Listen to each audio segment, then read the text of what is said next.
Thank you so much for this comment. I am in no way telling the commenter or anyone else what they should or shouldn't do. However, this is a very common occurrence when it comes to leaving abusive people. They will purposefully leave loose ends. Quite often it does have to do with one person having the other person's stuff, or there's some money owed or something like that. And they do this on purpose. They will take something of yours, or they will simply just continue not to pay you because one, they don't want to pay you, they want to keep that money, and two, it keeps another connection to you.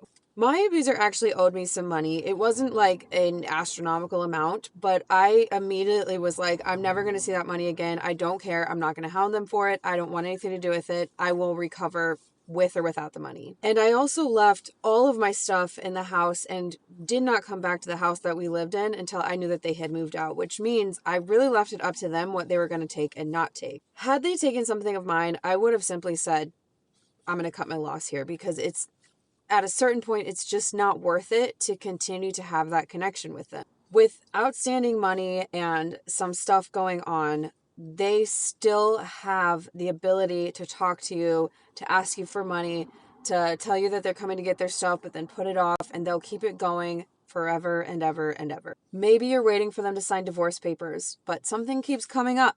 The divorce papers are keeping you attached to them, and they're going to sit on it for as long as they can. Now, if this were me, again, I don't want to tell anyone what to do, but I would try to make it my first priority to pay off that money, even if something else has to be put on hold for a little bit, like a credit card or something like that. I know it's not easy to just come up with money, and I don't know how much it is. And once that was done, if the stuff isn't something that's bringing me all the joy in the world, I would simply cut my losses. The abuser wants you to say, I can't completely stop talking to them yet because of XYZ. And I can't come out with the story because of XYZ. I can't share my story because I'm still waiting for this thing to be resolved. You have the power. You can tell your story when you're ready. You can cut the ties when you're ready. You can do it. Don't let them keep you attached.